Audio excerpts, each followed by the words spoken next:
Right, start recording. I feel like there should be some intro, like a fanfare or something.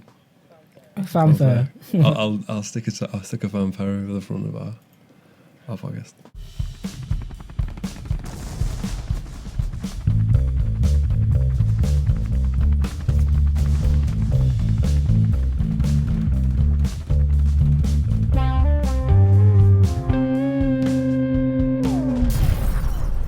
I'm going to just put some background music on just so it's not so painful just to chill and talk. Thanks, dude. It's just, No, it's not just like out in, like, go to the pub. Sorry, guys. Just, anyone mind to stick some background music on? Just, it's a bit painful. Just No, hopefully they won't hear the background music. Hopefully it is just for me. sitting in the pub with your headphones on.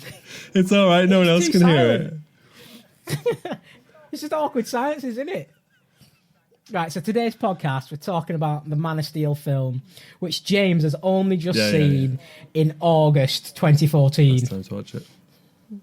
Yeah.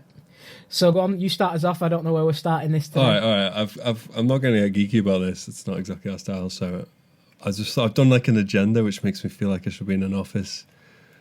So no, but it's just like a list. So I was just going to ask you how you're doing, Trev. I haven't spoken to you in like a few days. Yeah, I'm not doing too bad. Getting back on my feet, getting ready for a house move. Absolutely wounded that I found out that I won't have broadband until October. That is painful. Given that it's August painful. 12th now, so that's like 6 weeks. Exactly. Full on 6 weeks. I'm not happy at all. You not even happy a put little stress bit. on the marriage, Well, yeah. My wife's actually going to have to deal with me. Yeah, I know. It's like she doesn't know what she's in for. I don't know. I'm lying. I'm a delight.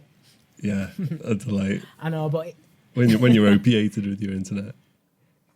To quote Star Wars, it's just about down to your point of view. I do not remember that Star Wars line. This is a divider maybe between us. I'm more of a Star Trek guy. You're more of a Star Wars guy. Yeah, very true. Thanks. I don't even know how we're friends. To be honest, I'm not sure we are. We're just people who tolerate each other in the early hours of the morning. So yeah, my wife might think I'm a delight. She might. There's a possibility. Yeah, she might. Yeah, there's a possibility. She's going to have to deal with me for 6 weeks until the internet gets sorted, but I could be a delight. You don't know that. I can just see you getting more and more frustrated though. I don't think you're going to accept it. You're not going to accept it. You're not just going to say, "Oh, this is how it is." You're gonna be griping about this for 6 weeks. I'm gonna crumble. I've got 4 graphic novels to get through. I've also got 2 gigabyte of mobile internet data, and I'm seriously considering getting satellite broadband. I'm gonna find some way of getting some Jurassic Park-esque satellite hooked up in the garden and having my own satellite internet connection. And surely like them things might cost a couple of £1,000 a month, but at least I'll have like a terabyte upload and a petabyte download. It'd be worth it. You know, like heroin addicts probably have the same kind of thinking. They're like, "Oh, it's just a couple of grand a month." Well, I don't get internet shakes yet. Yeah. Yet. I went. You haven't got your Oculus Rift yet. My power went out a few months ago, and I had no TV and no home broadband for like 90 minutes, and I nearly committed suicide. It was messed up. Sat there searching for bars of 4G of internet around my house on my mobile. I actually had to read. That's how desperate it got. That's pretty bad. So you're all right. Apart from the internet thing, though, you're good. Yeah, apart from the internet and my new house sucking more than anything has ever sucked before, because it doesn't even have a dial tone, I'm all right. Apart from the fact you've got, like, the communications problem generally, is it a nice house? Is it worth the move? Are you looking forward to it? I was looking forward to it, but this has kind of put a bit of a damper on it. Yeah, it's a good house. I love how important this is. It's not like I'm going to be there for 20 years or something and 6 weeks of internet. It's like it's just ruined it completely. Yeah. Mate, literally, I signed for this house on the proviso that there would be some internet. I knew there wasn't going to be fibre broadband at the start, but there was going to be some internet with the possibility of being upgraded from ADSL to fibre to the cabinet. That's what my whole move into this new house was about. I'm not going to completely kneecap myself and sign for a house that doesn't even have a dial tone. I would have just moved somewhere else. Yeah, it is pretty bad. It is pretty bad. They should have told you. It's like Money Pit, the beginning of Money Pit, where he's flicking through the book of real estate. There's a guy with a donut, he's just stamped it sold, and they're all cheering in the office. So we get to pretty much the core of our podcast, a film that you've seen that I've not. You've not seen Money Pit? You've not seen the Money Pit? No. Seriously, you're giving me grief about not seeing some 2-bit remake, and I'm getting grief about an all-time classic. Let's rewind this a little bit. It's not just grief about some 2-bit remake. I'm also giving you grief about the fact that you haven't seen Firefly.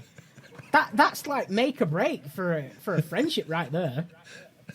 We geeks inherit the earth now, James. There's been a limited window for me to watch Firefly. It's only been out a few years. You've had since you were a kid. A limited window, mate. 1980s. 13 years old. 13 years old, where have you been? Yeah. I thought it was like 2008 or something. No, where have you been for the past 13 years? I've been watching The Money Pit. And other classics. Just on repeat. Other unmissable just films. On repeat.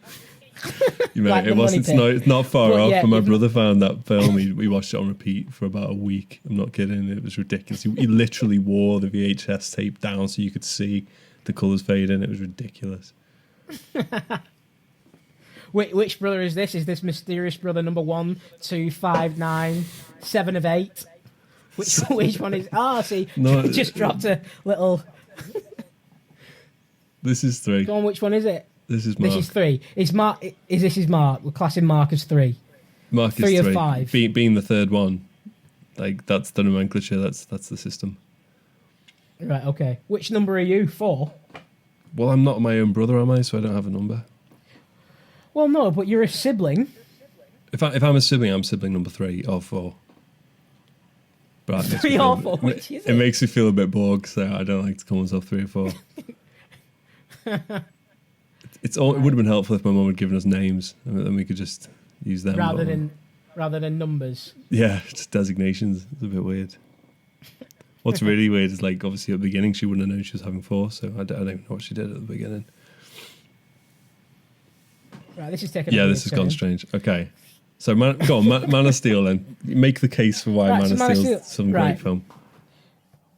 I'm not going to sit here and say it's some great film, but it's definitely a welcome reboot, considering what we have from the Brandon Routh 2005 semi-camp version of Superman. I mean, it was good enough. Like, the accent came across well, very in the spirit of Christopher Reeve, so that was nice to see on screen.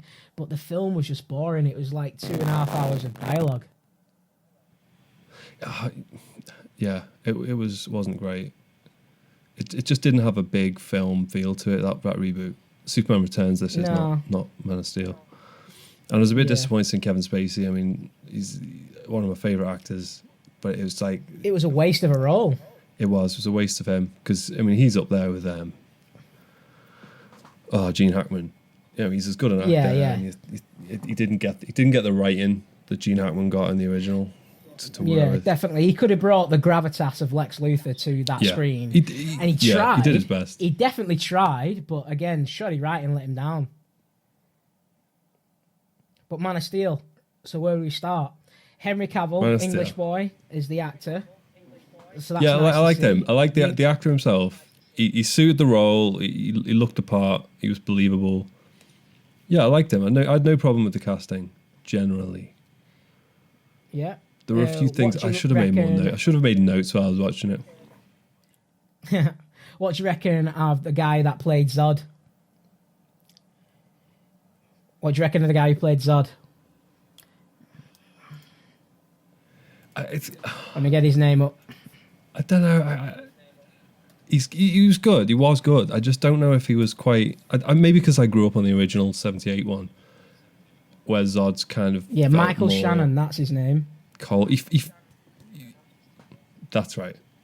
I felt like the original one. Like I know maybe some would say, well, you can't compare it to the original. It's not quite the same thing, whatever. But I can't help but do it because for me the originals were brilliant, absolutely brilliant. I remember reading an interview with one of the producers. I can't remember who it was, and they were saying, people forget that when it first came up, this was one of the first genuine superhero big films. And people, a lot of Hollywood execs were like, this could be pretty ridiculous. You got a grown man here and flipping skin tight blue lycra with his underpants showing. You're flying around saving the world. This could be really naff, and we're going to put a lot of money into this. And there was a big question mark over it, and they just pulled it off. It's brilliant. The special effects are dated, but they can't help that. But the films are well written. They're charismatic. A lot happens in without it being an epic long film. I just think they can be underrated quite easily. And, no, I think that's down to the director. I think that's down to Richard Donner.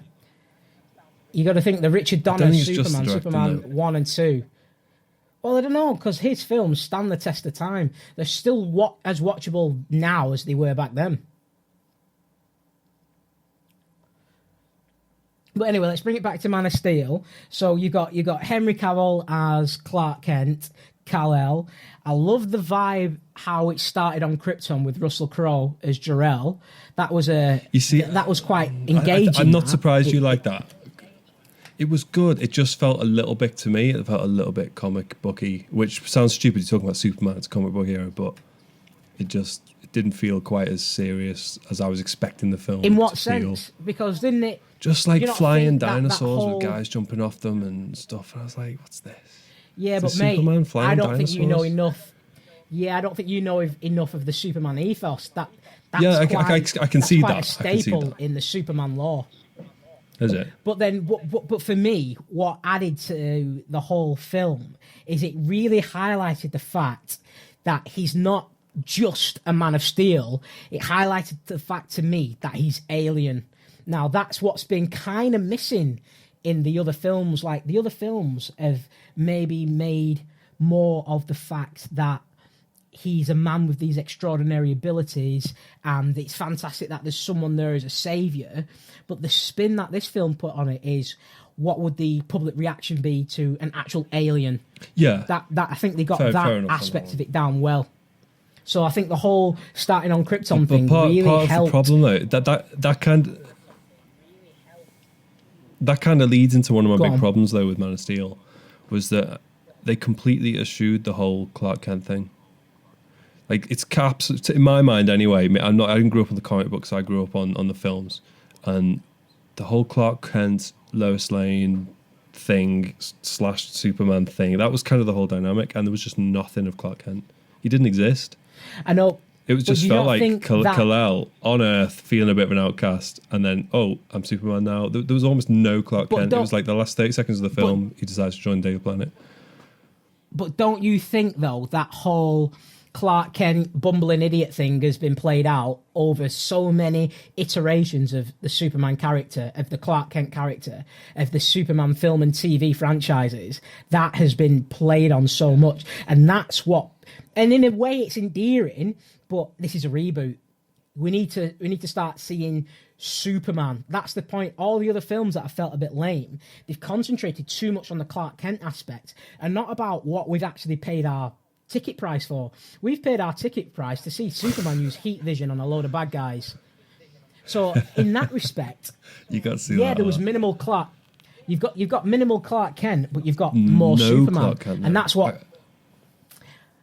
But you got to think in a way that the character gets played. You've got to think that it normally gets played as Clark Kent is the character and Superman is the alter ego. Now that's the completely wrong way to portray this character. Superman is the actual character. I don't agree with that. Clark Kent is his disguise. Agree. I don't agree that that's the way it's played in the originals. I think his Clark Kent persona is very definitely, very clearly an act. Well, yeah, not in the originals, but that's, to me, where the character's been miswritten.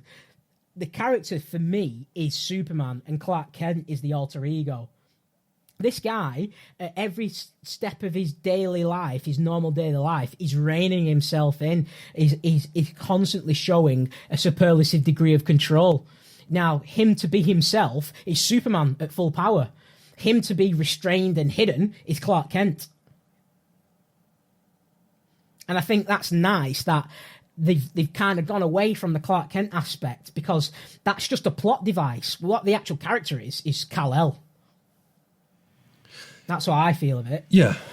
No, you're right. I don't think that was missing in the originals either. I think that's in both. I think I see what you mean. They focused on that more, and I agree with that. Maybe that was a good idea, because you're right. There's been a lot of, it's particularly with the whole Lois and Clark thing where we got Superman. Yeah. Like whatever it was called in this country. That just took it. Yeah, it took it too far, and it got like, I think it was called Lois and Clark in America, which kind of says it all. That says it all, because that's what it was. Yeah, exactly. It felt like Superman was. He it was Clark Lois Kent, and Clark, Superman the was new kind of Adventures what he of did Superman. at the weekends. Yeah. Right, now let's get on to the next, the leading lady, Amy Adams. I have never seen such a poor excuse of a Lois Lane in the history of my TV and film, like, camaraderie and love with the genre, the silver screen, the golden screen. I have never seen such a poor excuse of a Lois Lane. Lois Lane is supposed to be feisty, supposed to be peppy, supposed to be in people's faces. He's supposed to be competent. He's supposed to be capable. He's supposed to take no for an answer. This Lois Lane was the poorest excuse for a Lois Lane I've ever seen. Absolutely zero chemistry. I couldn't ever watch her in for more than 5 minutes at a time. She had no chemistry. She had no on-screen presence. I wish it was somebody else. Wow. I've never been calling out for a different person to be Lois Lane as hard as getting rid of Amy Adams. She's diabolical. I cannot stand her as Lois Lane. You go from Margaret Kidder in the original Supermans, who just captured the character. You go from Terry Hatcher, who was this sassy, no-nonsense reporter. You've even had animated TV movie versions of Lois Lane be a lot more badass and fierce than this Amy Adams lass. Just shocking. Like, I can't stress how bad I'm of thinking a you're Lois not Lane like she is. No. I think you've picked up on that vibe. Like, I got that. I wish they'd just picked a different Lois Lane, because her and Henry Cavill had no chemistry. The kiss at the end after Metropolis got destroyed, her coming to console him at the train station after he's just snapped Zod's neck, it all felt forced. We felt like this has been written so black and white that these characters must fall in love, because it's the whole Superman Lois Lane thing. We've been forced into it. We've been spoon-fed a Lois Lane and Clark Kent Kal-El relationship that no one wanted. I'm sat there thinking she's shocking. All right. Okay, I feel compelled to defend her, because I'm sure she's a very nice lady. I thought she did have I thought she did have pep. I thought, like, the whole feistiness thing. I did see that. Like, when she infiltrated the whole dig in the Arctic, wherever it's supposed to be. That, she had a bit of feist about that. She didn't take no for an answer. Although I did think it was completely ridiculous that she just sets off on her own, climbing the glacier. Just like, what, as if it's just ridiculous. But that's kind of modern Hollywood, and I saw a bit too much modern Hollywood in it in the film for me. That like spaceships coming in and banging effects and stuff. I just thought it was a bit too much. I know you love all that, so I know we're not going to agree on it. I like big blockbusters. Like, if there's going to be a film that says Transformers 4, take my money. Yeah, it's going to be terrible, but I want to see special effects. I want to see giant magic robots fight each other. I want to see Superman punch somebody in the face with all his power. I want to see him fly at the speed of sound and faster. I want to see him jump tall buildings. I want to see him fall head over heels for this sassy person that is completely mortal, is completely weaker than him, but then in some aspects it's stronger than him. It's fiercer than him. That's what I thought. I didn't get that from Amy Adams. That's what I thought Terry Hatcher got right. She was a very good Lois Lane, to be fair. I thought she was the best one I've seen on screen. Yeah, I didn't really like the original films one, because it sounds really mean, but I just didn't find her attractive. I know that sounds really male, you're like, oh, but she's supposed to be this hot girl that everyone fancies, but she's too feisty, too hot to handle. Do you know what I mean? And I just didn't feel that. I just thought she just looked like she smoked 60 a day, and I never got it, even as a kid, and I still don't get it as an adult. Because that's the thing, like, I'm sat there watching this film, and it's supposed to be, like you're saying, she's supposed to be this feisty, sassy girl that is out of everybody's league because she's so much sharper than everyone. But yet, simple farm boy, the boy in blue, the Boy Scout, manages to win her over somehow with both his personas. She falls completely head over heels for the man that is Superman, the legend, but then she also falls for the sweet, innocent Clark. Now, I'm sat there watching this Man of Steel, I'm thinking anyone could have picked this Amy Adams Lois Lane up. Just, there's nothing. No, I didn't get that. I'm sat there I felt like no one could pick this Amy Adams up because she's got nothing about no her. one would want to. But Superman can, because, exactly. the guy from another planet who can fly around the world in a second, that guy, he's got a chance, he's got a shot. Well, it's good to know. Why would he even want to? That's what I'm asking myself. She was pretty attractive in the film. She's a good-looking girl. She didn't have much. I agree. She wasn't that charismatic. Through that 2 hour and a bit film, there's nothing that says Superman needs to fall in love by the end of this movie with this character. There's nothing that says give it an hour 40 minutes, he's going to want to kiss her. Give it an hour 50 minutes, and she's going to be the only one who can console him. Like, but then to be fair, they didn't have to put that whole narrative in. I mean, if they didn't put his Clark Kent narrative in, they could have easily changed that. They could have had that not happen in the film. The only props I can give her that they almost got the character right is the fact that they almost touted her as one of the world's greatest reporters. How she managed to track down Clark throughout all the decades of all these superhero acts and managed to track down his hometown and figure out who he was. So that was kind of cool that she's that good. But I kind of think they didn't quite achieve what they were aiming for with them particular scenes. Yeah. Do you not think? Do you think is that Amy Adams, or is that just not particularly good writing? Because I didn't think it was a well-written film. Again, true. It could. Well, I'm not going to give Zack Zinder's props on his writing abilities. He can direct an action film. I'll give him that. But as regards writing, I don't know how much props I can give the lad. I watched a video. I'll send you the link, and I'll put the link in the notes on the podcast, wherever. It's to a video called Every Frame a Picture. And it's about this guy. I need to find out who this guy is because he's a pretty cool guy to listen to. Makes these kind of 5-minute videos, just looking at the craft and the methodology of making films. And one of them was about silence, the power of silence. He talks about Raging Bull and things like this. And then he goes to the Supermans and he compares them. He goes, this is 1978. And it's the scene where Superman finds Lois Lane dead in the fault line. You know, a car's been crumpled. And for some reason, that's killed her. And he finds her and then he manages to time travel. Let's not get bogged down in that aspect. But he screams his head out, and you can feel it, because you are gutted. He's got there just too late because he's had to make a choice between the right thing and what he wanted to do. And he's got there it's horrible. And he screams, and then he bursts into the sky screaming and all that. But there's no soundtrack. It's powerful, and it's cheesy maybe, but it's powerful. And then he says, contrast that to this, and he shows the Man of Steel scene where he kills Zod in the train station, wherever it is. And there's music, and it's just like, I know it's a small thing, but there's like little music going on. It's like, oh, poor old Superman, he's just killed a guy. And I don't know, he's screaming. And then he makes the point one of my biggest gripes. He makes the point that every single time the leitmotif for Kal-El comes in, he gets a hug. Every time there's silence, he gets a hug. And you're like, does he? And then he shows them, and he gets like 7 or 8, 9 hugs every time that thing comes in. And it's ridiculous. Just, I don't know, I just didn't. My biggest gripe with the film is, for one, they kind of wrote the character a little bit wrong. The point is, Superman is never going to... He has killed in the comics. That has been established, and that's been argued over. But to me, if you want to write a good Superman is going to put Zod in the Phantom Zone before he's going to snap his neck. And to me, it's, you need to bring Superman into the modern age type of thing. But in his first outing as this new Superman, having him kill Zod was too much. To me, it felt too much.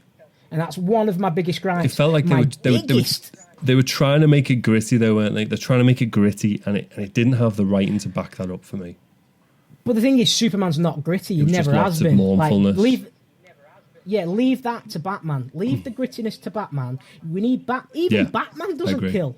That's the point. Like, even in Christopher Nolan's Dark Knight trilogy, and it makes the point of Batman being this super dark character. Batman fires the line, I'm not going to kill you, but I don't have to save you. You know what I mean? And that was like, oh, edgy. Yeah. I like it. And then the Superman, who's supposed to be the night and day to Batman, first outing, snap someone's neck. I mean, come on, you can't get a character more wrong. And I know the DC have set this in different universes, like for the fact that Christopher Nolan's things is one thing, and the Man of Steel and the Justice League stuff and Batman versus Superman stuff is its own thing. But still, I've never seen them write a character wrong so hard before. And the thing is, as well, they've almost, in this new reboot, they've made Superman the bad guy. The end fight scene with Zod, where Metropolis gets trashed, the world and the internet blames Superman for it, and I don't see it. Like, again, that's my single biggest gripe with the whole films. Even though I'm so passionately against Amy Adams, even though I'm so passionately against the neck snap, my biggest gripe is the fact that if you watch that film carefully, Superman doesn't cause a destruction. He's fighting a supervillain, but the internet literally pins 100,000 deaths and billions of dollars of destruction on Superman. I thought by the end he was kind of the hero again. No, if you watch the film and you go on the internet and you see the outrage and the people's what they don't like, everyone blames Superman for the death toll and the damage. Everyone, to the point that you mean in the film device. Everyone? But do you mean everyone in the film blames him, or everyone like? The fans blame. This is what I'm getting to. Moviegoers blame Superman for the death toll. They blame him for the damage. Okay. And to that point as well, I've heard that it might even be a plot device in Batman versus Superman. That's why one of the reasons why it's Batman versus Superman. Batman's an experienced crime fighter, an urban myth that has come on the scene to teach Superman needs to rein a few more lessons on. Exactly. Now, I think that is absolute garbage because they've actually used that as a plot device, whereas the citizens of Metropolis and Batman himself are blaming Superman for the death toll, and not for the fact that there was a guy going to terraform a planet, not for the fact that there was a guy converting Earth into a new Krypton. Yeah. That seems to be overlooked by everyone on the internet. Even that, what a stupid plot. The flipping gravity, what was it called? The gravity device. And the world, what was it called? The world engine. The world engine. It's called the world engine. Oh, it's just stupid. I'm sorry, I just thought that was over the top. It's just stupid. What's your gripes? My gripe, it's just lazy comic book, right? I know I'm going to get stick for that, but you just have a bit more imagination like, in terms of... You watch the original 1978 ones, and they've got really multifaceted, imaginative stories. Yes, they're cheesy, but there's loads going on. And but do you not think any movies that are prior to the 90s are basically a comfort blanket to guys like me and you? So there might be serious flaws in them types of films, but we'll never see them. There are serious flaws. There's clearly serious flaws. The guy goes back in time, for goodness sake. There's definitely some big flaws. Lois Lane looks just doesn't look great. Careful. Superman's he's far too hammy as Clark Kent. Like it's just too much. It's painful to watch. To be honest, I can only watch the Christopher Reeves bumbling Clark Kent. It's endearing. I can't watch Brandon Routh do it. It's just too annoying. I can't watch him do it. And I'm glad that they completely cut that side of his character out in Man of Steel. But it's too big a part. It's a major part. The whole point. It's too big a part to cut out completely. I just thought it was too much. Well, it's not, because you got to think, considering the bumbling idiot thing is kind of Superman's disguise. Also, the cheesy element of him wearing glasses, like that plot device as well, in the modern age doesn't stand up. And also, like, the bumbling idiot thing doesn't stand up. So they kind of had to find a way of getting rid of it. They had to. It doesn't stand the test of time, that plot device. I don't know. He puts on a pair of glasses and starts tripping over himself, and suddenly no one notices. He looks exactly like Superman, has the same stature as Superman, has the same eyes as Superman, is clean-shaven like Superman. All Superman does, I think Superman must make his own gel, because he must go into them phone booths, run his hand through his hair, and just change the way his centre parting is. Yeah, exactly. Get his. What happened to the Superman quiff? Somebody needs to sort out Henry Cavill's hair in this film as well. What's going on? Yeah, the quiff's kind of iconic. It's part of the character. Exactly. Where was that at? The dude just had bedhead for a You sure? Has he definitely not got? He definitely hasn't got. He's got a curl, but he's got curl, but he's not got no Superman quiff. Not even slightly. It's a shame. To me, I like the film, and I like to see a more truer representation of Superman in the sense that it was nice to see him on screen, almost at full power, confident in his abilities as he learned. I love the fact that in the film they made it a bit of a plot element that you'll never know your limits unless you try. Now, that's a fantastic piece of Superman mythology, that this guy is almost unstoppable. Like, there's little that can stop him. And I like the fact that his power level is pretty much equal to whatever task he needs to face. I like that. I like that. They almost got that right. That's fantastic.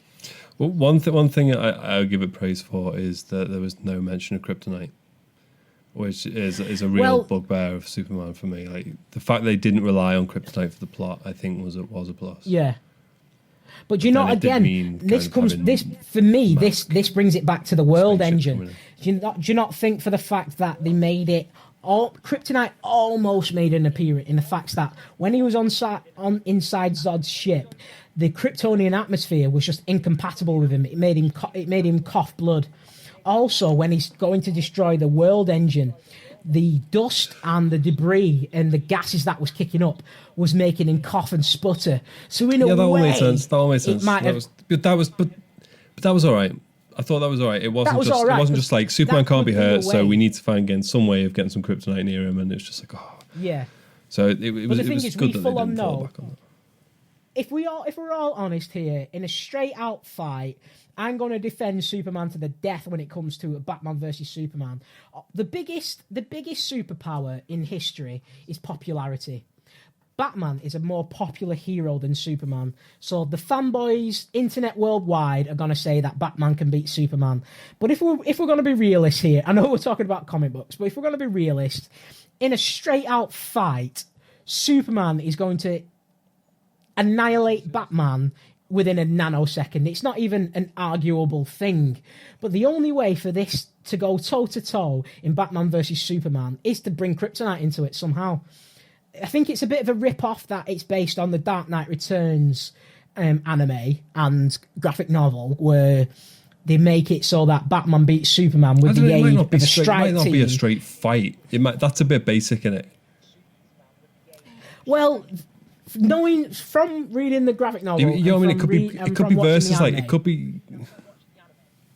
Yeah, because I think I agree with you. It's like you can't really have an omnipotent being from another planet taking on a guy in a bit of high-tech armor, because he's just going to get flattened. Exactly. But it's not even a thing. You might have a bit of a thing where one of them's manipulating the other. Like, it's kind of like a popularity contest. A bit like you got like the Joker, and people are like, oh, it's such a brilliant piece of writing when he says there's a bomb in one of the hospitals and you've got to give me, is it Bruce Wayne? You've got to give him Bruce Wayne to get. No, it's to give me Two-Face in it. Can't remember his name.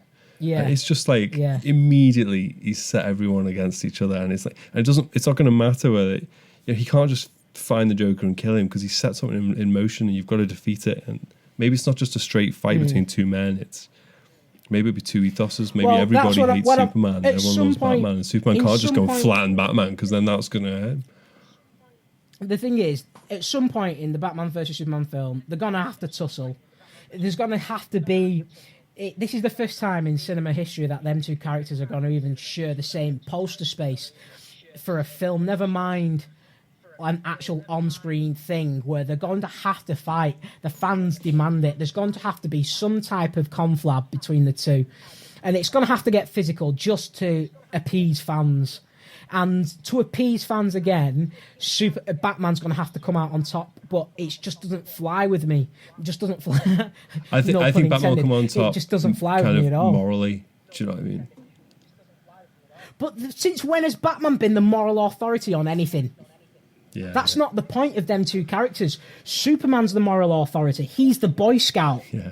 But they got that right Superman's in the originals. the daylight, in the originals, Batman's the dark in the originals, night. he was a proper Boy Scout. You know, he wanted to take all the nuclear weapons to the sun and all that. Exactly. And he got that right. He was spot on. Christopher Reeve was Superman. He'll always be Superman to me. And that's just when I was born. Same for me. He played it perfectly.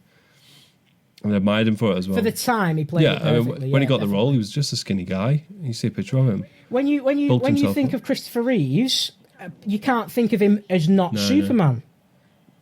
It's just one of those things. I admire him because I don't think it would have worked without him. When he was given the role, he said, "Look, I'll only accept it if it's done seriously and I can do it properly, and there's an acting role in here, you know, as a character, and I can do it justice."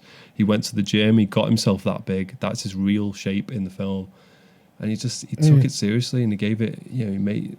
You need to do that. It's like, you know, Captain Patrick Stewart taking a French starship captain seriously. When someone takes it seriously with a bit of gravitas, it just gives the whole thing credibility. Yeah, definitely. It adds immersion. Like, a character played well adds immersion. That's why The Dark Knight, the film, Heath Ledger's portrayal of the Joker, give it this new world edge of this is what a modern sociopath terrorist would be like. That it was completely believable. It was extreme in a sense, but you could see people having that type of psychosis where they could be that contrived, they could be that maniacal, and it gives it that real world edge that supervillains and superheroes, it's hard to get on screen. Yeah, sometimes they just come across as much as it is. Why are they evil? What's their motivation for being evil? They're just evil because they want to be evil. That's not believable. Exactly. You surround someone in mystery and you make what their acts of evil scary enough to be believable, or believable enough to be scary. Or just make him a complete nutcase like they did with the Joker. There's no rhyme or reason to it. He's just a nutter, and that's straight up what his reason, which is okay. Yeah, that's okay. It comes across and it works. Not like, you know, Lex Luthor in Superman Returns, where he wants to make a new island. And exactly. He wants to sell condos on a new island. Exactly. Like, I mean, come on. It's just the stupidest plan ever. As if people aren't going to be just a bit hacked off at what he's done and refuse to buy a condo. But again, that is a little bit of a throwback to the Gene Hackman days, because the Gene Hackman guy was all about land. The Gene Hackman's motivations for what he was doing was all about land. That was one of the big things about his character. So, in a sense, the Kevin Spacey's the whole Superman Returns was an homage to the Christopher Reeves. Like that, I think that's what it was. They even set it between Superman. Yeah, it was maybe too much. 2 and 3. Yeah. So as I was saying, I would much rather see that actress play Lois Lane. I'd even prefer her to play Wonder Woman over Gal Gadot. Like, I think Gal Gadot, she's nice in the face. I don't know if you know, because but I just don't think she comes across as this Amazonian warrior princess. Like, she just doesn't. To me, she doesn't have the stature. Yeah, she's muscled up a bit for the film, for Batman vs Superman, but just the gravity of the character, like, she seems too beauty pageant rather than UFC. That's, to me, what it needs. To be honest, I've not seen her or anything else. If I have, I didn't recognise her, so I couldn't really say. I didn't think there was any. Yeah, she was in Fast and the Furious 6 and Fast and the Furious 5. Not seen it. Yeah? Oh, you're missing out, man. Yeah. Classic car films. I saw one of them being filmed. I saw a scene. Did you manage to get the scene from Fast 6 in Liverpool? Yeah, I was there. They shut down the road I was on and got out of the car and watched it a bit come through the tunnel. It was quite cool. Brilliant. Awesome. Yeah. So yeah, I think we more or less agree on that. The only thing I don't think we're going to agree, and I'm almost scared to bring it up, is I didn't think the soundtrack was that great. Really? I thought the main theme. I thought the main theme was excellent, and I thought his leitmotif was good, but overused, massively overused. But that, for me, there was nothing else to the soundtrack. And like, have you you go back to John Williams, the like the soundtrack original, itself? But that's the thing. Like, you got to think. I don't think anyone could ever sit there and replace a John Williams theme. Like, John Williams theme. But it's not just the theme. They capture a character. But that's not uncommon for a composer to have different leitmotifs for different characters, and I just didn't see Zimmerman do that. I just heard that little mournful piano thing every time Kal-El was on the screen. I'm supposed to feel really sorry for him, but I didn't, because I didn't really know anything about him other than that he was just a kid who didn't really know who he was. That was kind of the only aspect of his character we were shown. I don't know. The thing is with Hans Zimmer, though, he reuses things quite a lot. If you listen to Gladiator, which he was the composer on that, and then you listen to Pirates of the Caribbean, Curse of the Black Pearl, it's the same soundtrack. The same themes are in both films. The piece called He's a Pirate is also in Gladiator. But that's not a good thing, though, is it? That's a black mark, in my book. Yeah, exactly. That's not a good thing. So I'm not going to... Even though Hans Zimmer's fantastic, he's no John Williams. I'm going to say it. Like, Hans Zimmer just felt like kind of the man in soundtracks right now. The drums and all that, yeah. No. I thought... you got to think, he had to do something different than the Dark Knight trilogy, which was just a lot of bombs. And he had to do something different than the catchy Pirates of the Caribbean stuff. And he had to do something different than the Inception stuff, which is, again, a lot of bombs. But Man of Steel sounds, to me, like one of his most unique soundtracks. It felt different. It didn't felt reused. It did feel quite original. So for that, I was glad. And I listened to that soundtrack, like, on repeat a few times. Yeah, I know you were fond of it, yeah. And I was quite fond of it. It was quite good.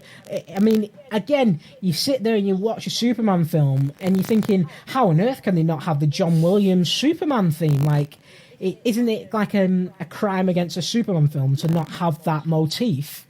But they had to do something different. I accept that. I don't mind them changing it, because you're right. I just felt like it was so shown up. Because, do you think so? Because you're right. Because you're comparing against one of the all-time classic themes. You've got to have a damn good, strong theme.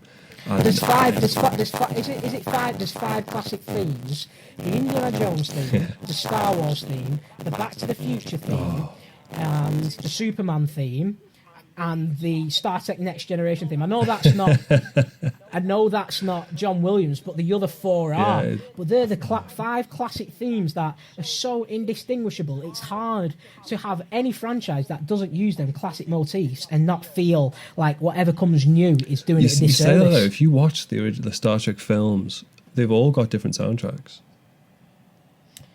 Yeah, but we're talking post Next Gen. It's hard to watch Star Trek without having some type of big scale. Maybe, but when First Contact came out, that First Contact had quite a different soundtrack to it. They did try it, they didn't just fall back on the same soundtrack, and there were still pretty good soundtracks.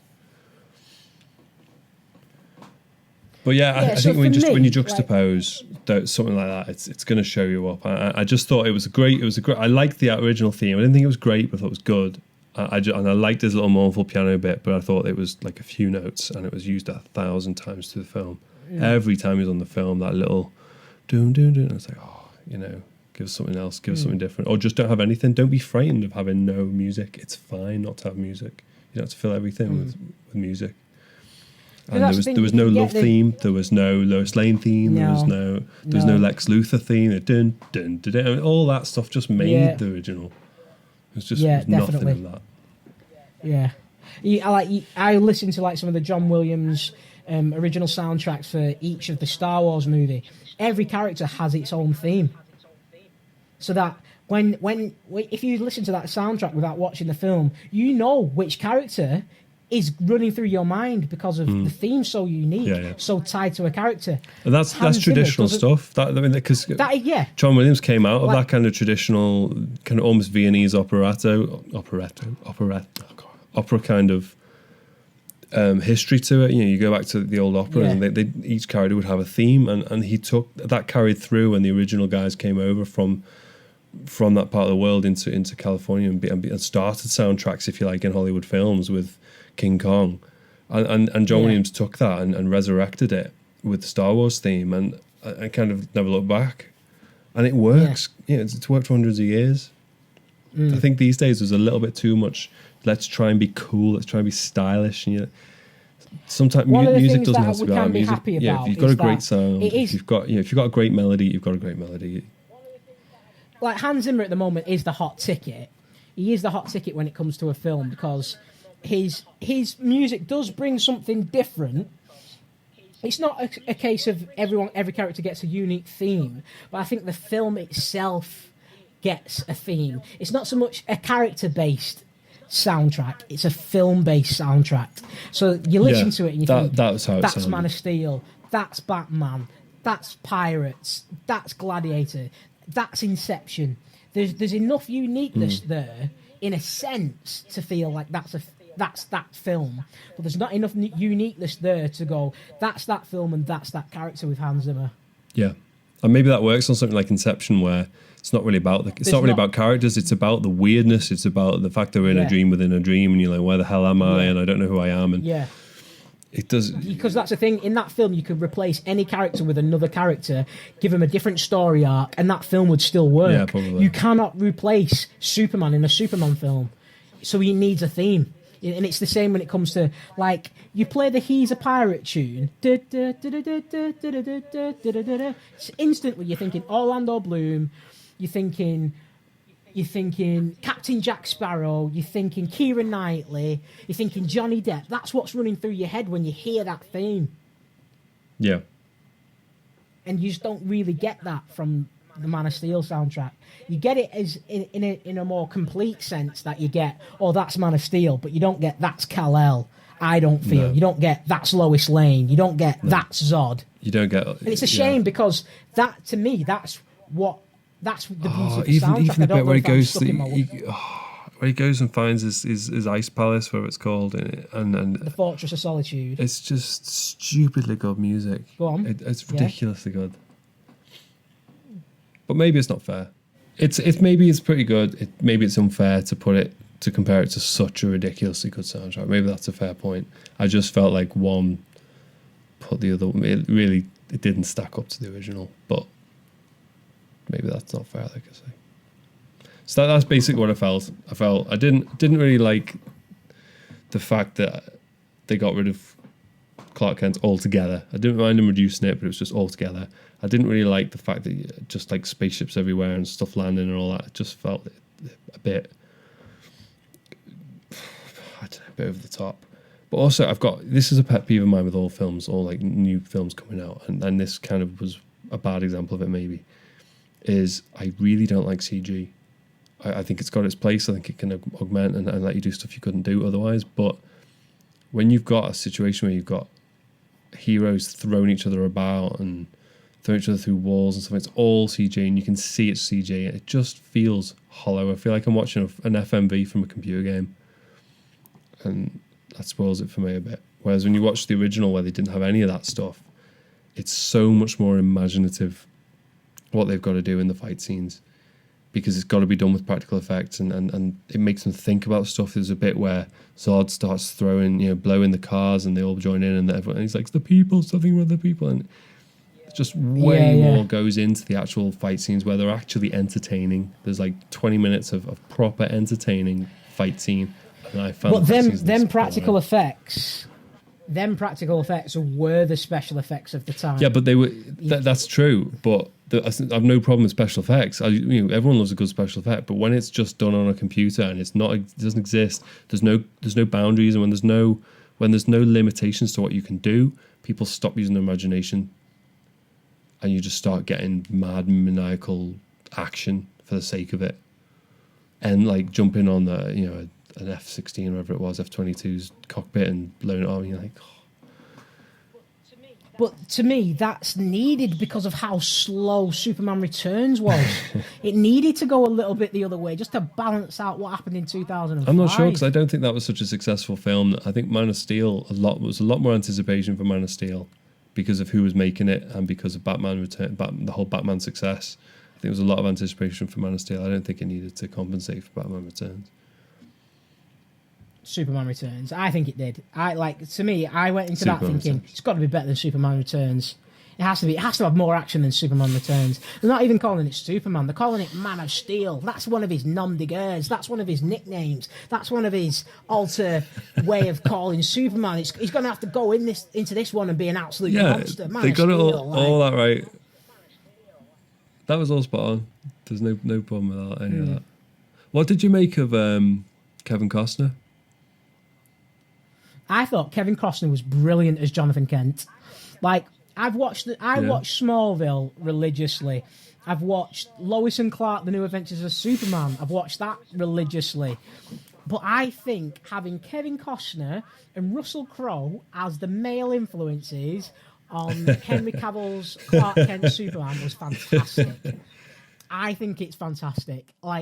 Russell Crowe for me and Kevin Costner were one of the biggest parts of that film. They were one of the two main actors that made that film have more gravitas than it actually had.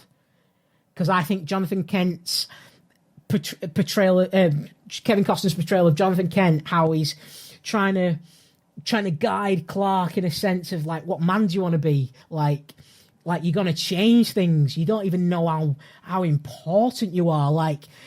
I thought the way he looked after his son and how he was kind of focusing him, but without being restrictive, focusing him, but not being too nonchalant. Yeah, there was a different feel to it, wasn't it? Because in the original, it's more like he's just his dad, and they treat him as if he's normal, but they know that they can't keep hold of him forever. Whereas in this, it was a lot more selfless. It's kind of he realised the importance of this guy, and he realised he was shaping someone who's going to be important. That was one of the best bits of Smallville. That whole Jonathan Kent, Clark Kent scenes, that even though they were dotted throughout the film, which I thought was nice, the story of Clark was told in flashbacks. You know what I mean? You had the present where he's moved away from Smallville and he's finding himself and he's journeying north to find the fortress. I love that, but I love the fact that they had the Smallville years were flashbacks throughout the film, and I thought them were some of the most deeper parts of the films. The him and Jonathan Kent parts were fantastic for me.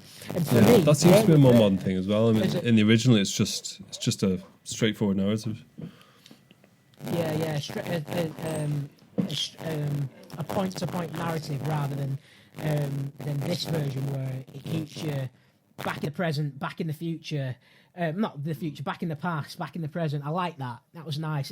It changed up the pacing, and it's a good way to... You're not just going from one action scene to another. It felt like there was a healthy balance between plot, lore, and action. It felt like there was this healthy balance between it all for me.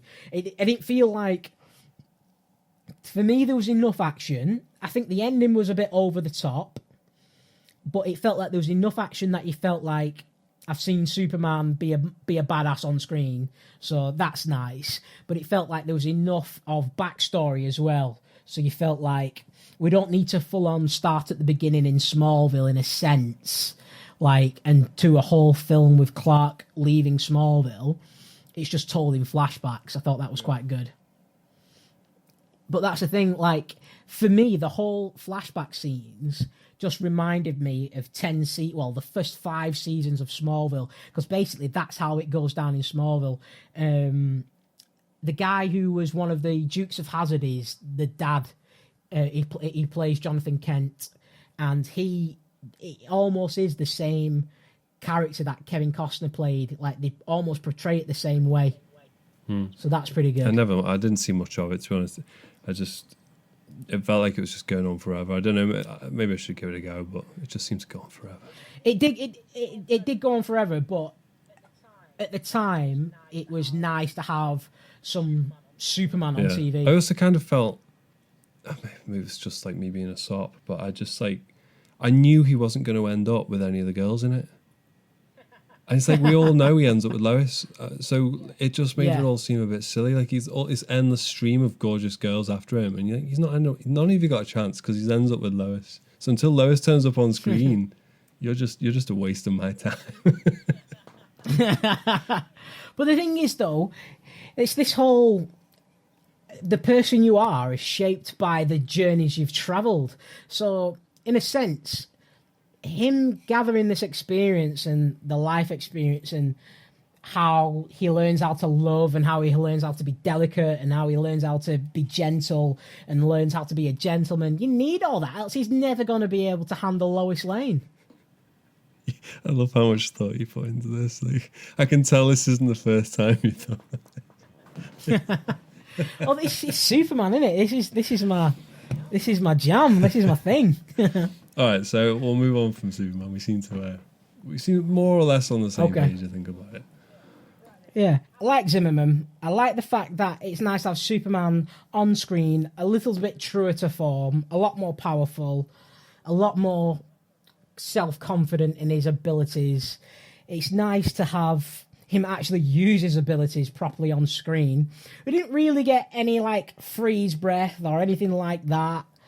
So he's not demonstrated all his powers on screen in this new film. So it's a little bit of a shame, but there's still time for that. You think there'll be a second one? Well, there's Batman versus Superman. Oh, of course, yeah, of course. Yeah, so we've got Ben Affleck and Henry Cavill going toe to toe. You know what? I hope Ben Affleck shuts everyone up. I really do. The guy's won Oscars since Daredevil. Daredevil was a bad film. I didn't think he was necessarily that bad himself, and I just hope he can redeem himself a bit. He gets so much stick for Daredevil. He does get stick, but a lot of it is self-deserved, to be honest. He's only got better after the stick. It's like he's been proven through fire. It's like the stick has made him a better actor, a better director, because beforehand he was quite shocking. All I have to say is Pearl Harbor. Yeah, but I don't know how much Pearl Harbor was him being a bad actor. It was just a terrible, terrible, terrible, terrible film. But he was a terrible, terrible actor in a terrible, terrible film. I don't know. I'd have to watch that again, and I think sometimes you can be really sold up the creek by bad writing and bad directing. But the thing is, though, like, you got to think Armageddon. He pretty much is the same person per film. There's so many guys who can say that out there. Well, yeah, true, but that doesn't make them good actors, though, does it? Well, like Brad Pitt's pretty much the same guy in every film, but everyone loves him. I do, think he's brilliant, but he's pretty much just a super stylish, annoyingly good-looking guy in every film. But that's you can't change his face. Damn it! If he was a proper actor, he'd mess his face up for a film. That is it. But you got to think, yeah, maybe he has got a little bit lazy, Brad Pitt. But you got to think of Fight Club. You think of Fight Club, and you think of the way he played Tyler Durden in that film. Yeah. And then you think of a film like Troy. It's two completely different characters. I don't know. He's just more badass in Troy. He's still got the whole, everyone will look and see that there goes the fool who thought he killed Achilles. It's kind of that badass. He's still super cool. But again, he's not exactly pulling a Keanu Reeves, where Keanu Reeves is Keanu Reeves throughout these past 10 films, and he's not pulling a Ben Affleck before. To be fair, Keanu, come on, I don't think that's fair. You look at Keanu Reeves. What's the difference between Keanu Reeves in Parenthood and Matrix? Is a plank of wood. Is that you can regrow a tree and make a new plank of wood. There'll only ever be one Keanu Reeves, and he might as well be a plank of wood. That's the difference between Keanu Reeves and his wooden acting. Another. I'm going to start writing a list. We've got Amy Adams, Keanu Reeves. No, the thing is, I like Keanu Reeves though. Like I don't mind him. Like since Matrix, Keanu Reeves can do no wrong for me. Well, he did do Matrix 3. Bill and Ted growing up, and The Matrix, fine. Like the guy's always going to have a soft spot with me. That's fine. I'm not going to sit there and say he's the world's best actor. Not by a long shot. Oh, he's pretty good in Speed as well. Yeah, that was good. Speed's a classic. I think he actually acted in Speed. Whoa. No, that's Bill and Ted. Yeah, I think sometimes you got to pick the right role, though, haven't you? Some people can't. I mean, it's like singing. You can't sing every song. Only a bad singer thinks that. You've got to choose your songs. You know what's good for your voice, and it's same with acting. There's certain roles you're just going to be better at. I can't imagine Arnold Schwarzenegger's ever going to move me, but he's a damn good action star. So it's... I don't know. That scene at the end of Terminator 2 when he's going into the lava and he puts the thumb up. I mean, that's just like tear rolling down Trev's young cheek. I can just imagine it. Yeah, it's pretty moving. It's pretty moving. My death machine bodyguard's just melted himself. He learns a bit of humanity in that film. Have a heart. So yeah. So I give it an 8 out of 10. You give it a 7 out of 10. So it gets a 7.5 on the Gibbs Sanchez. Yeah, I'm happy to give it 7.5. I can live with that. I can live with that. I can't wait to see what happens in Batman versus Superman. That's a challenge. That's going to need to take some good writing. I just hope the same writers who did this aren't doing that, because if they are, that'll make me. That's a question mark then for me, because I didn't think it was well written. Man of Steel 2 slowly morphed from being a sequel to Man of Steel into this Batman-Superman film, which has slowly morphed into a Batman-heavy film, which has also slowly morphed into a mini Justice League film. They've got the entire Justice League there, apart from Martian Manhunter and Green Lantern. Wonder Woman's in it, Aquaman's in it, The Flash is touted to be in it, and we've got Batman and Superman. A Flash film would be good. That'd be interesting. Well, there's a new Flash TV show that starts in a couple of months, and that looks good. That's based off the Green Arrow TV series, which is actually pretty good. I mean, the first season of Arrow was shocking. It was literally just a cutscene from which love interest he slept with that episode. And it was a countdown between which of the 6 love interests he slept with that episode, and a countdown between how long it is between scenes he's going to take his shirt off. I mean, Stephen Amell, it's become a good DC TV show, but it's still not fantastic. It's got a lot of flaws. Right. I will see then. I mean, we'll see. Season 2's worth watching, but again, it suffers the same flaws of they're finding an excuse to get his shirt off, and they're finding an excuse for him to sleep with one of 4 girls. There's even a plot device in it where his sister isn't actually his sister. It's like his half-sister. And I was thinking, oh, please, no. Like, is he going to make moves on her? Where's this going? Where on earth is this going? It was so on edge. There's no rules on... There's nobody safe to his advances, basically. Okay. This mighty Green Arrow. Yeah, Green Arrow. All right. And this mighty Green Arrow, yeah. I thought for a second that gone over Trev's head. This mighty Green Arrow. So, yeah. So, all right. Gaming stuff then. What have you been playing recently? I've been playing a mobile game called Marvel War of Heroes. Yeah, I play that quite often. I play that every 10 minutes or so. That's quite often. I've been trying this thing called Goddess. Have you heard of it? Oh yeah, I've heard of it. It's I don't know if I'm going to get into it, but it kept me entertained for half an hour. So, it's nice graphics and stuff. I wonder if it works on the iPad. It might be better on that, but it's quite interesting. You just control your little men and you get them to build huts. It's a freemium game though, so I'm wondering where's the downside going to kick in. Yeah. So far, it's been quite generous with what it gives you. So I don't know. We'll see though. I'll let you know next time I'm finding it. The other thing I've been playing a lot of is RoboCraft. Oh yeah, I've seen you play that a few times. It's pretty good fun. If you grew up on Lego, it's just it's basically like a bit like Minecraft, but you don't have to do any of the mining. So, which kind of makes it a lot like Minecraft. But you start in a hangar and you've got your different blocks. It's like having Lego in your computer and you build your Lego ship. And then you stick your little Lego guns on it and all that. And then you just go and fight people. You go take their base and they go take yours. Split into 2 teams. And it's just hours of fun, just building your... Does it not run the risk of that you just get rushed? Someone builds the Death Star within the first 30 seconds No, and no, stops you from getting out your base. You build it, and then in your own good time, and then you go off and you join a game, and then it all starts. Right, Everyone's already completed by the time the game starts.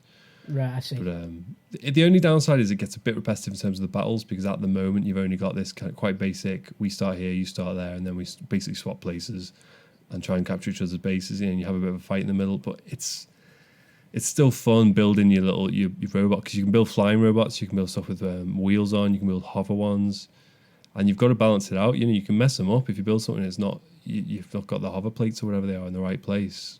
You just don't balance, and then you can't really fight. And when you get shot, bits of your thing get blown off. Each block you built has an armor value, so when that gets blown off, that it's gone. So if that had something attached to it that you need, you've lost it. And it's pretty good fun. It's definitely worth having a look at. It needs work, but it's still only, I'm not sure. I don't think it's an alpha, but it's still very much under construction. But it's constantly being updated, so it'll be something to keep an eye on. Because as you get higher and higher level, you can unlock more blocks. You see, so you get better and better, and that's what keeps you entertained. But pretty good.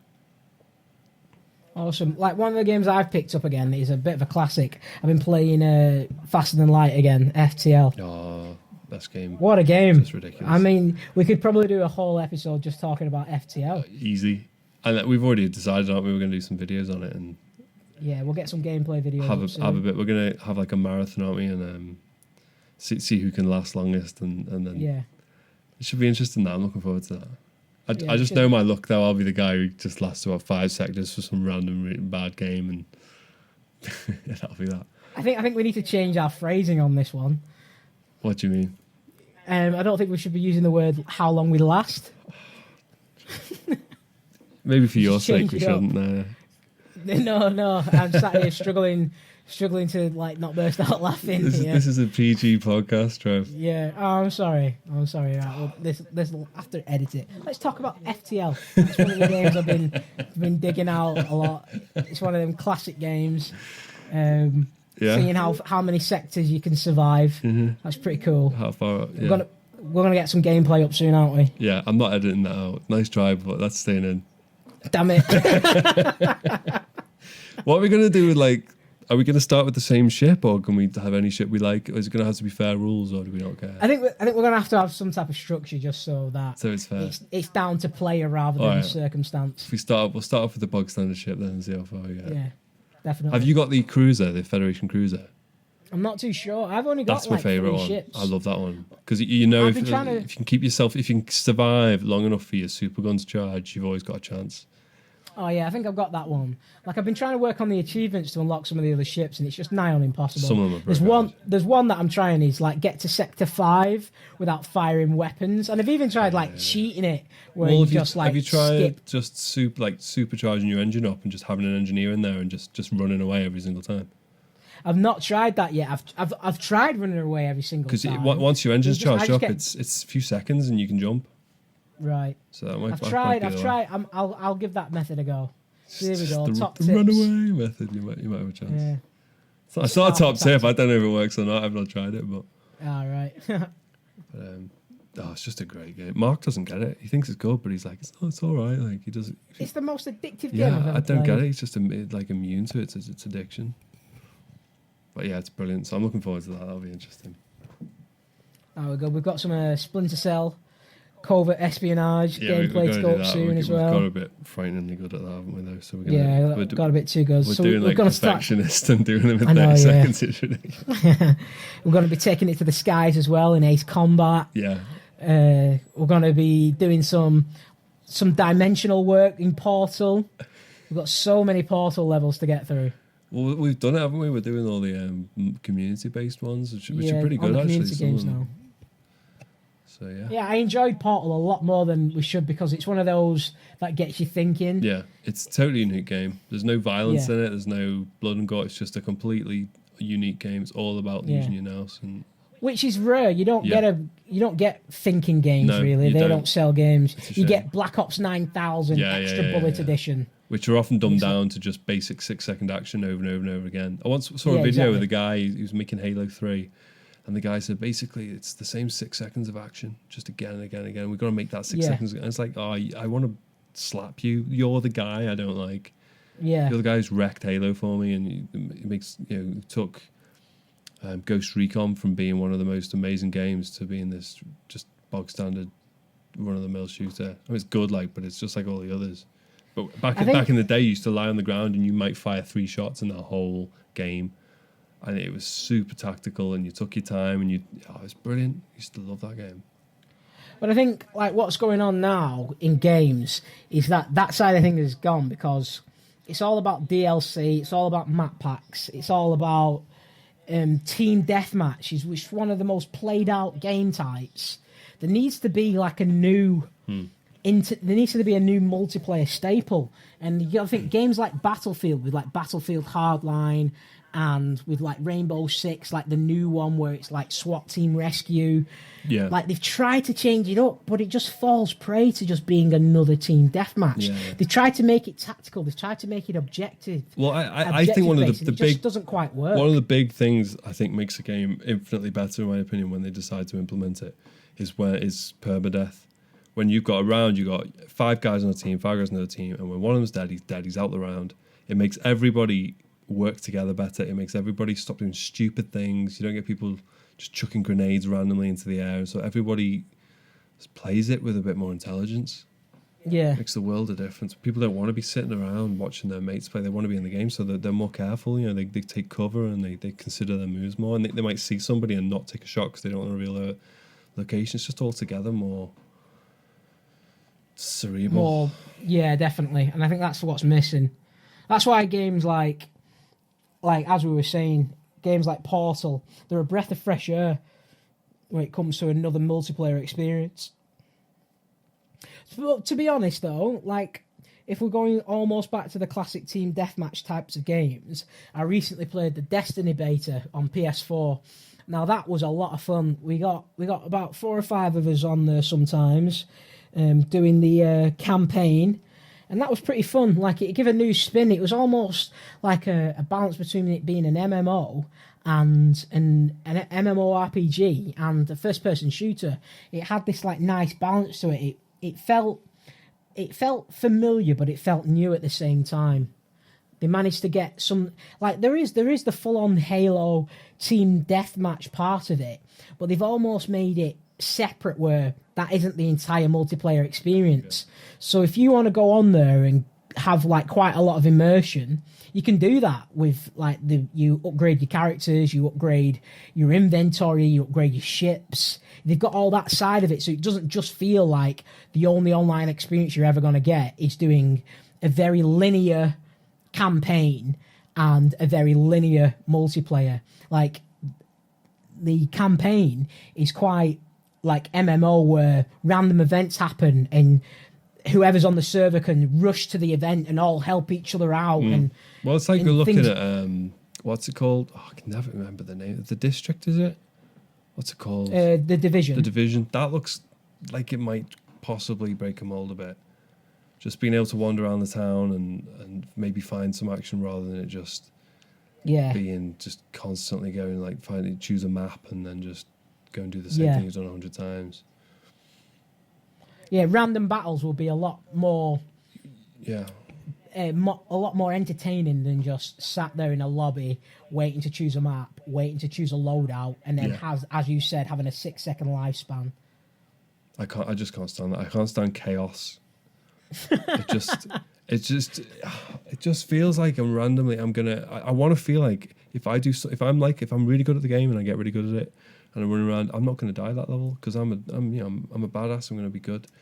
But some of these games, it's just I know I'm going to die 6 or 7 times before the end of the match, and well, that's the point. That being really good in a modern day FPS means that your average lifespan is a minute rather than 30 seconds. Exactly, that's the difference between good or bad. And I prefer a game where it means I don't die very much, just because it feels more to me more realistic, more considered. Like the old Ghost Recons where I was ridiculously good at that. And me and Adam, my mate Adam, we used to play it years and years ago, and we were really hard to beat because we would just, it was like real life thinking. You'd find a good spot and you'd get your SA80 out and you'd get people just trying to play it like it was COD, and they just fly around the corner at full speed. And you're like, well, Well, what you're doing, you got to do that. You got to get mowed down. Exactly, which they did, and it's quite funny because sometimes you get people and they obviously didn't know each other, and we did. And you get one clown who just run around the corner in the last 2 seconds, and then his mate will be like, "Nice one." It's just for him against two pretty good players. But yeah, that's just, I prefer that.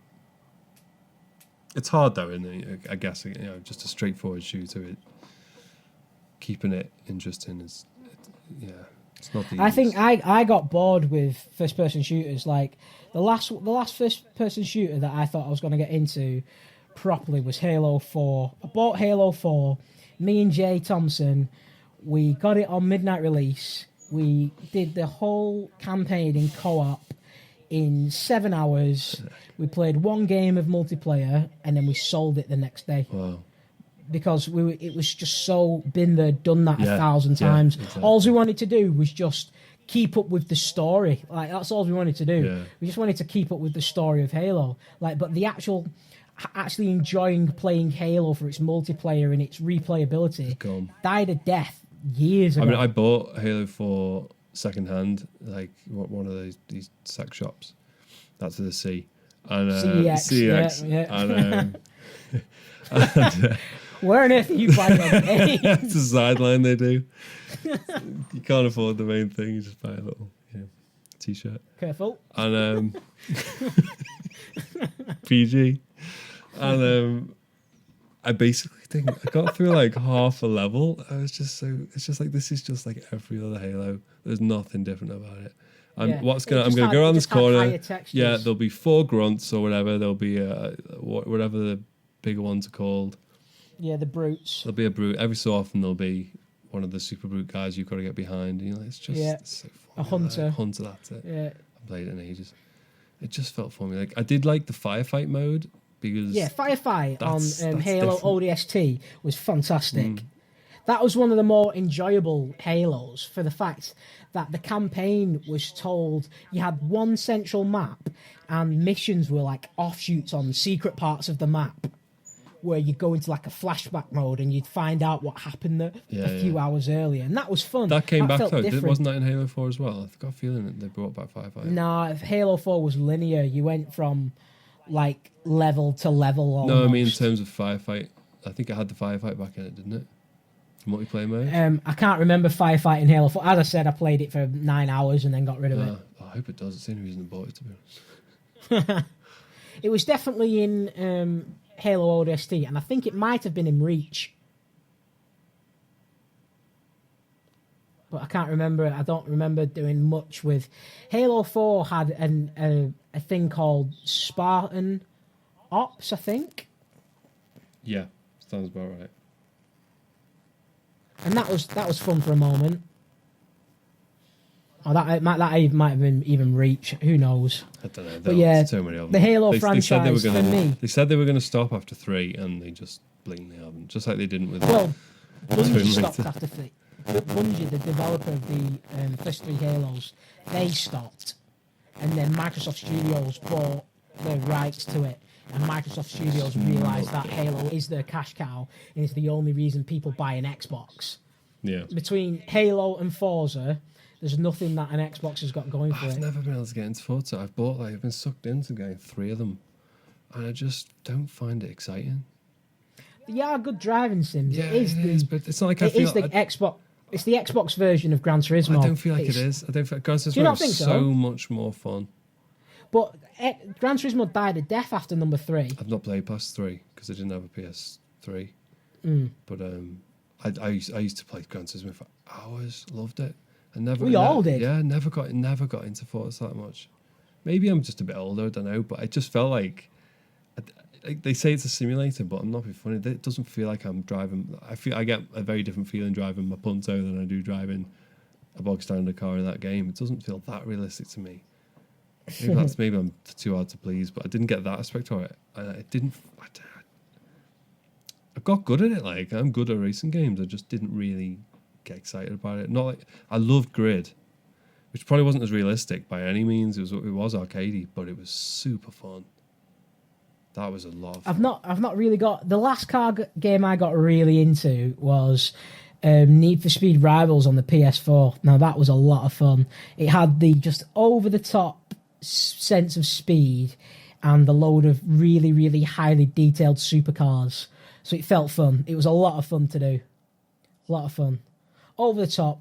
It was all a bit dumbed down. Like, I remember the days of Need for Speed Underground 2, which was like one of the best street racing games ever going. And the amount of customization you could do. You could spend hours working on your car, getting everything looking exactly how you wanted it. And in a sense, that's still there, but you cannot spend the amount of time on your car as you could. And I think that's missing. Like, it's there, but it's nowhere near as in depth as it was. So it's almost like a trade-off. You've got like a big open world map, and you've got server-based multiplayer. So you've got a lot of people in your game, but the things you want to do with your car just aren't that great. I tried the demo of Forza Horizon, and that was more fun. That felt more fun. But I never got around to buying it. But maybe that's part of me. I just don't play as many games these days. It has to really grab me to get me to pay it and get into it. Well, that's the thing. Like, in this day and age, like, it's hard to break for £54 when you can just wait a few months and pick up the same game on the Steam sales for like a fraction of the price. And with an Xbox 360 controller and a PC and Steam, it's like the future. Like, it's this age-old debate, isn't it? Like, console versus PC gaming. The thing that PC gaming is trouncing everybody else is that you can have a controller, like, there's actually a standardized functional controller now with the Xbox 360 controller for PC. Yeah. And there's a good way of getting modern games on the cheap, which is Steam. Yeah, exactly. And that's a big deal. You know you can stick it on your wish list, wait for Christmas, and you're just going to get a silly amount of deals. You either wait for Christmas or you wait for summer, and you're going to get like the mother of all sales on Steam. Like, my game roster on Steam, it increases by like 2 or 3 per sale. Yeah, same here. And I still only pay like £6 or something altogether. Yeah, exactly. Like, I managed to get a game for like £2.50 the other day. And it's like, what is this? This is madness. Yeah. It almost makes it seem ridiculous paying full price on Steam, though. I shouldn't say that. I don't want to stop doing it. I mean, I'm happily pay full price. I pay full price. Like, when it comes to like a game like Batman Arkham City or Arkham Origins. See, I can wait for them. I'm not so excited. I can wait until because they drop down to stupid prices. I got that for like £4 or something crazy.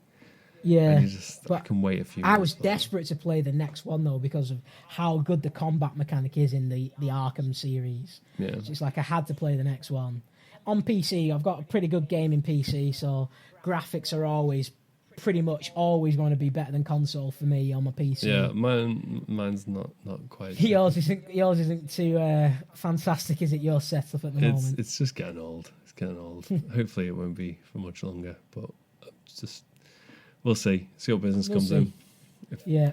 And actually, pretty much the only game I pay full whack for is FIFA, because I do love FIFA. Like, I've got such a love-hate relationship with FIFA. Yeah, every single male in the world does. Like, me and FIFA, like, I do better if I don't play FIFA. Like, in tournaments, like with the lads, I can seriously hold my own, and I've won the FIFA tournament that I'm in a few times. You've never invited me to. I'm sorry, that's on the cards, mate. But there's a reason why you've not been invited to the FIFA tournaments. It's because you play with a controller that has an automatic win button.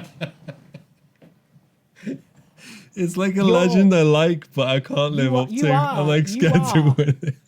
You're technically like the Chupacabra of FIFA. You might exist, you might not exist. We don't want to say your name too many times just in case our controllers stop working. I don't want to turn up now and just be crap and just wreck the whole myth. It all started when I played Johnny Woes, and he started at my house years ago. Oh, you were so yeah, miffed. Where we all got battered. We all systematically got battered at FIFA.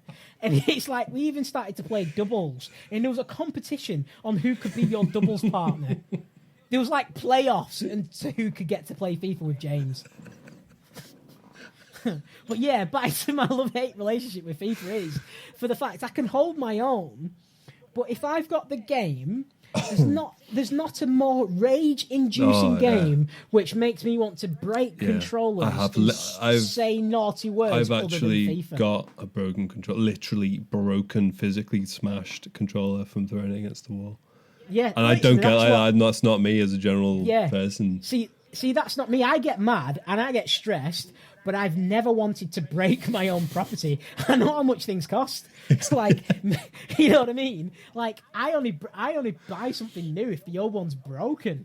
Never mind, just start smashing controllers out of rage. But I've never come closer to doing that other than playing FIFA. It is the most because to me, the computer is pure cheats. On FIFA, playing the computer is a non-factor. And the only other person that I ever play on FIFA, like online, is a lad called Theo. He's like my brother. He's like one of my closest mates. He's pretty much family. Like I was his best man. The guy means a lot to me, and he's the only person I play on FIFA. And when we play one-on-one online, about 7 out of 10 matches, he absolutely cleans the floor with me. Like, absolutely put 7 past me, like, on the with ease. And the times I beat him, it's like 1-0 on pens. You know what I mean? So I hate playing FIFA. But when it comes to playing tournaments with the lads, or playing FIFA doubles, or playing co-op FIFA where we're both on the same team, that's when I enjoy my FIFA. But other than that, FIFA and me do not see eye to eye. There's like FIFA 14 got banned from my house because my wife noticed how stressed I was getting with FIFA. She made me sell the game. See, if you know me, I am not no rollover. Like, if I don't want to do something, I'm not going to do it. There's not a person on this planet that is going to get me to do something I don't want to do. And when she said to me, "You are not allowed FIFA," I was kind of glad she said it, because I cannot stand... For me as well, it doesn't help when FIFA 14 is broken. It's one of the most broken games I've ever played. Yeah, but FIFA 13 was worse. FIFA 13 was the all-time Do you think so? But yeah, that was just one of the worst. A whole year of just feeling like I wanted to kill people. Exactly. No game. How I'm not in jail right now. For recreation and entertainment should ever make you feel it like should that. be a legitimate defence in a courtroom. Yeah. To be fair, you know, I'm sorry, I played Your FIFA Honor. 13. Yeah, I had FIFA Rage, Your Honor. I'm very sorry, Your Honor. Several controllers died in the build-up to the killing spree I went on. To be careful, I smashed my Xbox before I smashed my brother's head. Exactly. I did try. I killed my brother with a sharpened FIFA 14 disc. I play Mark's the one guy. And you never know when we play who's going to win. It's right down the middle. And that's good. That's good. It's good. That's good. That makes for a fun time. Yeah. Like, it's not. I go into FIFA knowing I'm going to get beat. Whereas when it comes to a tournament, somehow I manage to scrape my way through and come out one of the all-time champions of our FIFA tournament. So maybe when the pressure's on, because I don't think like girls listen to this would get it. It's like, you wouldn't believe how stressed out you feel playing in a FIFA tournament. You've got literally sweaty palms. You can hardly hold your controller because you just. The thing is, everyone's watching. You don't want to lose to this guy. I do not succumb to pressure. Maybe that's why you're better in the tournament. Yeah, like that's the thing. This is what's brilliant. Like, Theo can kick my behind at FIFA, but this guy falls to pieces consistently, tournament in, tournament out. So the pressure just gets to him, and he's like one of the best at FIFA. He's a natural skiller at FIFA, but yet when this guy comes to a tournament, falls apart. I go around to his house, and it's like 9-0, 7-0, 5-0. And it's like, what is goes on? Come to a tournament, and I'm the one who comes home with the trophy at the end of the day. It doesn't rub it in at all. Oh, I rub it in. There's Facebook posters, there's tweets, there's little songs, there's a dance, there's the champion dance. Yeah, but yeah, it's not too bad. It's not too bad. I'm looking forward to 15 in a sense. I am, because the excitement with FIFA is is this the one that's not going to be broken? Exactly. Is this the one where he finally feels like fair and where I don't feel like Messi's can turn on a sixpence and I'm not going to get just the goal slotted in from 35 yards by someone who's never played the game before. Honestly, it's happened to me. I played a game. My mate Jason, he hardly plays it, doesn't own it, never has. He came round once, he'd had a few drinks and we'd been out, and honestly, he ended up beating me like 2-1 by just score, like literally shooting from about 45 yards with Van Persie, and they just flew in. I was like, what the hell? But the thing is, credit where credit's due. Like, I do not mind if someone shoots from outside the box. Like, I'll count that as a legitimate goal. But the sweat goal, or the goals from inside the box where someone's done a load of skilling to take it past right backs, them goals annoy me. Them goals should be outlawed. The sweat goal. But to be honest, like, I am the king of the sweat goal. Like, I'm not gonna lie. In tournament, like, there's no rules. Like, any goal's a legitimate goal in a tournament, and I will sweat goal. You've got to let it. You can't really tell people what they can and can't do. The game's what it is. But I know what you mean. There has to be an honour code. There has to be an honour code. Oh, I don't know. There's still, you know what? We played a tournament in 2002 or 3, something like that, on pairs, back when that was clearly the better one. And there's still an ongoing argument between Mark and Tom, like my mate Tom, like, because Mark was losing 1-0. I think he was losing, or he was drawing or something, and he got through on goal, and Tom just took him out, like full on took him out, and Mark just still hasn't forgiven him. And Tom doesn't even defend himself. He's just like, I know, I still feel bad. It's like 10 years ago, and they still bring it up whenever it comes up. And it would have been what, like FIFA 2002, FIFA 02? It was PES. It was one of the old Pro Evos, yeah. So which is it? Is it PES or is it FIFA? Oh, now it's FIFA. Back then, it was definitely PES. It was about. See, I never got into PES. It was the fact that it wasn't licensed. I couldn't get to grips with it. Well, if you got on PC, you could sort that out in seconds. You could. Ever since having the Sega Mega Drive, it was always FIFA. So to me, it was the only football game worth playing. We switched in '98. We had ISS '98, and then ISS became ISS Evolution. It was like a splinter off. And I remember ISS. Way better, and that took off, and then it turned into Pro Evo, and then.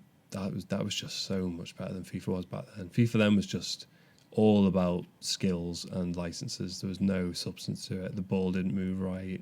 People could score from any. You could beat 5 or 6 players with anyone. It was just stupid. And then they redid the engine in about 2006, I think it was, with FIFA 06. And then from there it rebuilt itself. And by FIFA 08, FIFA 9, we were back on FIFA because it was clearly superior. The thing is, for me, the incremental changes in FIFA, when there's something fundamentally wrong with the engine, it gets me every year. It's like, I remember when FIFA 14 came out and everybody was upgrading to the next gen version, and I went to a FIFA tournament and it was the first FIFA tournament on next gen. I happened to win it that time, and it was the first time using an Xbox One controller, which is absolutely horrible in my opinion. And everyone was like, look at how good it looks, and I'm like, meh. Well, it's like, but look at that blade of grass. And I'm like, I don't care about meh. that. I'm like, please just fix the way defenders work. Yes, fix the way the whole defending mechanic is keeper AI works. Fix the way magnetic ball mechanic works. Fix all that before you start introducing real stadiums and new blades of grass. I guess, to be fair, it's different. It's different teams working on the game, but they market the stuff that's all right, and you think, I'd rather you market the stuff you've fixed. It might not be good marketing, but that would win me over more because I'm right with you. But apparently this version it's not just the next gen physics model, it's the next gen rendering model, so it will look quite a lot better than last year's as well. But we get told that every year, James. Like, literally, I buy FIFA on the strength that this next one's supposed to be the one. Yeah. No, I know what you mean. And then it is for a little bit, and then the scales fall from your eyes. You know when you watch a game of footy, right? Have you ever seen the goal post, like the crossbar, actually rattle from camera position where you're watching, like on the telly or whatever? Have you ever seen the goalpost full on rattle? I have seen it a couple of times. I don't know which way you're going with this, but I have seen it. That's in the new one. In the new one, they're showing off like the goalpost rattles and stuff. And I'm like, when have I ever seen that? They're made of metal. These aren't like down the park post. This is like a. You got to think. You got to think. The Frank Lampard goal in the World Cup that got disallowed, the one that sparked the goal line technology. Could you see it full on move, like forwards and backwards, mate. Not just up and down, like oscillating, like full on boing, like. Not. I saw it. It did rattle. Like you do get post rattle. Like I have seen it. I have seen crossbar rattle. I've not seen post rattle much, but I've seen crossbar rattle quite often. Yeah, they're showing it off. If you watch some of the new footage, they're showing it off, and it's full on like boing, and it just looks a bit much to me. They might have gone OTT with it, but I have seen it in a game of footy. But yeah, like it happens like when you're playing. I just don't know whether you'd see it. You don't really see it from the camera position. That's what I'm saying. You see it on a replay. I don't know if you'd see it live so much because it's very fast paced. I tell you what, for me is another thing when it comes to FIFA. The actual FIFA versus real life football, the pace of FIFA. Yeah, so it's stupidly over the top. Is stupidly over the top. Yeah. And that, like, for me, is a bad obviously, thing. you don't want a 45-minute half, no. But you don't want 25-mile-an-hour players either. Yeah, it does feel that way. I know what you mean. I feel like as well, if you real football is a little bit more of a patience game, and catching people on the break, and being clever passes. But the passes are like lightning fast passes. There's no midfield. And lightning fast wing play. There's no midfield play at all. You just get the ball, get to the other end, and see if they can defend against your wing play. Yeah, exactly. It's FIFA is all wing play and passing it around the back four. And that's just not...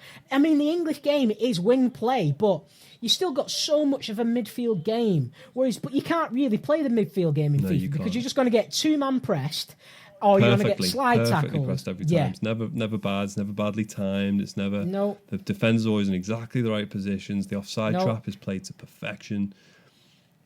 But I don't mind that when I'm playing Chelsea. He's like, well, Chelsea are damn good at that game. That's fine. But when I'm playing Stoke or Portsmouth or something, they should be worse at it. They should be less organised. They should be better. When it comes to, like, where you can hold the ball. Like, I get in midfield. Say if you get in midfield with Yaya Toure, who's one of the strongest midfielders in the English Premier League, if someone comes up to him, Yaya Toure is going to hold the ball. But in FIFA, you're going to lose the ball. Like, it feels like if you've got the ball, it's yours to lose rather than yours to keep. That's almost like it feels. It feels like if you've got the ball, you're going to lose it more than you're going to keep it. And that's not really football in a sense. That's not quite how it works because it all depends on who you're facing. You're not going to expect Leo Messi to lose the ball in a 50-50. You're going to expect him to keep it.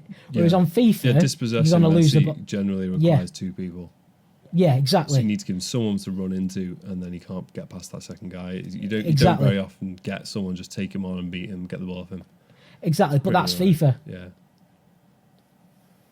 That's what's the frustration. One of the things these claim to be working on is getting that difference between the physiques of different players, so bigger players will be able to bully the smaller players a bit more. Yeah, ride challenges a bit better. Hopefully, because you're right, Yaya Toure, half his game is the fact that he's just so much more physically impressive than half the guys around him. Yeah. I don't know. We'll see. Yeah, but I hold out hope for it because I do every year, just like you. But there's been a few games delayed this year as well, like Evolve on the PS4's got pushed back. Batman Arkham...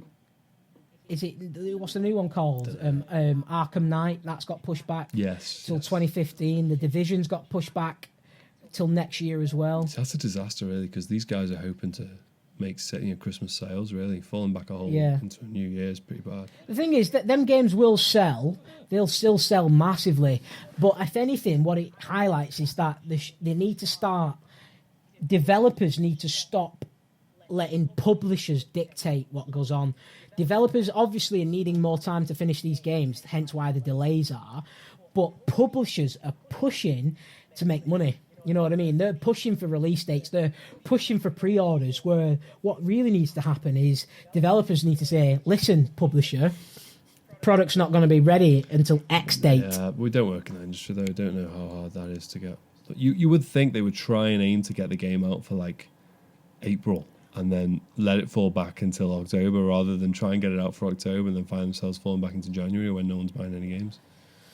Yeah, it all because the thing is, though, yeah, you're right, because the time for buying games is September onwards. Yeah. That's when the gaming season starts. Totally.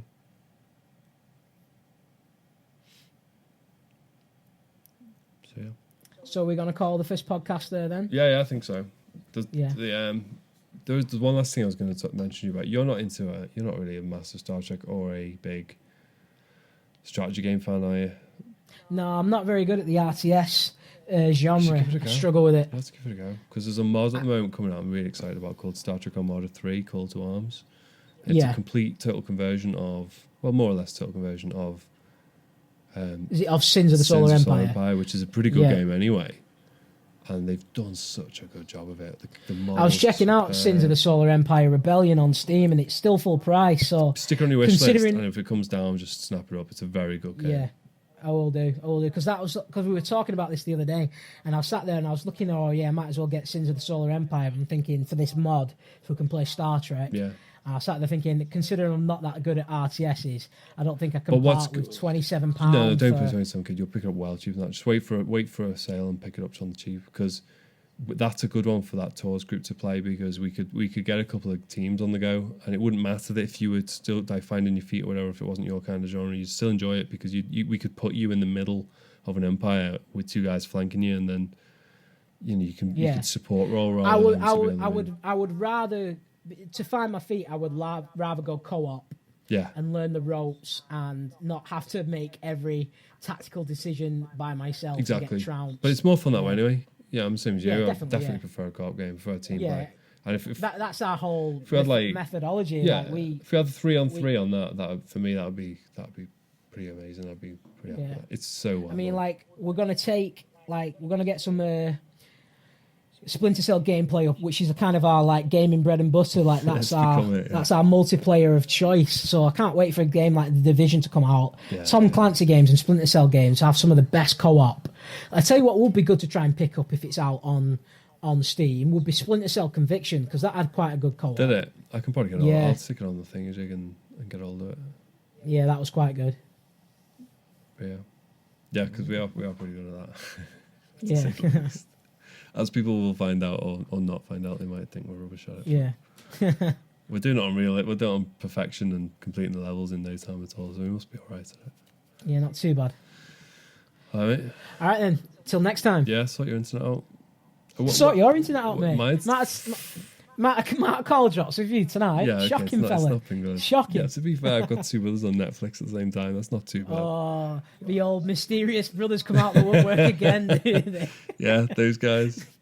But what about... Which one is it? 7 of 9, 8 of 42. Which one is it, James? It was 2 and 3. 2 and 3. 2 and 3 on Netflix. The sequels. I've got a photograph coming your way at the Back to the Future thing. We got a picture taken. I'm already calling Photoshop. I know how good you are with that type of stuff. I'm calling Photoshop right now. That'll be film. It's actually going to be a film picture. It's taken on a disposable camera because they fleeced us for cameras. They fleeced us for everything there. But the only thing is, I'm not sure whether he erased. Oh, right. Oh, yeah. Oh, here we go. Here we go. Oh, I'm not sure if you've erased the video of all four of us on the holiday that time, where all four of us were in the same room at once. Well, it's just like that time when I spent a week in 1955, where everyone thinks I'm crazy, no one believes me. I tell you what, James, the Secret Cinema, how I was planning on getting it for Alex for an anniversary present. She ended up only going and finding out about it on herself. No way. She found out about it because I said to her, I need X amount of pounds to give you a gift that you'll never ever forget. Please don't look at the internet history. And you'll love me forever because it's one of the coolest gifts I could ever give. 2 weeks later, the week after the anniversary, she was like, Trev, I figured out what it was about when you wanted that money for that surprise. She goes, it was Back to the Future Secret Cinema, wasn't it? And I was next level upset. I was like, how on earth have you found out about that? Did you manage to get tickets? No, didn't manage to get the tickets. Yeah. With the house move and with the anniversary presents already paid for the day after. Well, I paid for the anniversary presents in the morning, and then in one of our gaming sessions later on that night, that's when you told me about the Secret Cinema. Yeah. So it was too late. Then the money had been spent. It was a good experience. You would have liked it. So have you been? Yeah. We went on Friday. Yeah. With brother 1, 2, and 3, and we got a picture taken. Why don't they have names, James? I don't know. Ask my mum. And it was pretty good. It left a bad taste in the mouth because they nickel and dime. Really? They really, really fleeced you. And Really? it really was a shame, yeah. Like, first thing I got there, and they checked your bag to check you had no food or drink. Yeah. And they're like, well, maybe it's security as well, but they took food and drink off people and they chucked it behind them. And then you think, all right, well, okay, I guess that happens. And then it said on the leaflets before you got there, that was another thing that was very confusing. All the correspondence was kind of in character, which sounds good, but actually you needed just something just to tell you straight, look, I'm traveling to London. Can you tell me how this thing flipping works? So I'm trying to figure it out. And they were saying, get the trains at 1955. Yeah, honestly, not quite that bad, but not far off. It was like some of it, one of them was a link, and it wasn't even a different colour link to the rest of the text. I didn't even spot it. My brother happened to come across. Anyway, so stuff that was a bit confusing. But we got there. One of the things it said was, don't bring your phone, don't bring your camera. And I thought, well, we won't bring our phones because they don't want everyone like on their phones in 1955. It would have wrecked it. So I kind of thought, well, fair enough. You know, I'm going to get into this. I can live without my phone for a night. I get that. And don't bring a camera, I thought, was because it was a secret cinema. You know, they didn't want pictures of it all over the net. This is what it looked like. Yeah. Keep it mystified. You know, I got that. So I got there, and she's like, you walk in, and this girl goes, have you been to one of the desks at the side? And I went over, and she goes, have you got a communications device? Like, they all use this really bad American accent. Obviously, not one of them could do it right. And I was like, communications device? You do know the word phone is like hundreds of years. It's really not a modern word. You could have said phone. Fine. Communications device? No, I haven't got one. But instead of just be like, okay, thank you very much, sir. She goes, you do realise that if you're spotted in Hill Valley with a communications device, you'll be escorted back here by one of the security services. Have a nice day. I was like, what? Just, do you know what I mean? It's like, you know, in case you're lying to me, you'll be escorted back. I just thought, what's that about? But anyway, I got in. I'm not particularly easily like annoyed. I don't think. Maybe my family will laugh at that, but I don't think I am. But it didn't set a good tone, and then you got in. Not easily annoyed. I'm just not going to mention the word of that certain company with the 4 primary colours. Don't even start with Trev. I'm still trying to get my soul back off one of those things. And but you got in, and it's like quickly realised there's people with disposable cameras, and then you're thinking, well, if they obviously don't mind the pictures appearing online because they're selling cameras. It's just a way of getting money out of you. Do you know what I mean? And then you get your food, and it was like £8 for a burger or £10 for a burger with some chips. And you're like, well, that's not exactly cheap. A can of Coke, Pepsi was £3. Ouch. £4 for a can of Budweiser, 330 mils for a can of Budweiser. The cocktail, I got a cocktail, it was £6. You think, well, that's not too bad for a cocktail. That's about cocktail price, but it was like a cup from a cinema kind of thing, filled honestly with more ice than you've ever seen in your life. It was like right to the top of ice, and then it was like this. That's not a full. It's not a cocktail. I don't know. It just felt like you were being fleeced for everything. I mean, you'd already paid like 56 quid to get in. You didn't expect to have to like. I don't know. It just left a bad taste for me, and even when they wanted to draw money out, they had cash machines there. And it was £2.75 to draw my money out. And you're like, you charge me £2.75 to draw my money out so I can go and pay £8 for a burger. It's just a bit like, you know, just treat me decent. You know, I've paid you 56 quid to be here. I've already travelled down, as most people would have done. But it wasn't just me. There was people joking about it. There's people around us, and we were joking that, you know, if you want to be dry, it'll be another £5 and stuff like this. People were joking about it. It wasn't just me who felt it was a bit rip-off. And there was an article in the Metro about it as well. 10 reasons why it's a rip-off. It wasn't just me who thought it was a bit much. Yeah, so it's not going to be around long then. I think they've hurt themselves. They probably think right now, they're probably feeling quite smug because they've made a killing. But I think if another one came up for another film I loved, I'd think twice about going, and that's not good for your long-term business. Because I'm the kind of guy who loves that. As soon as I heard of it, I was like, that sounds class. We'll get onto that. That was the same with me.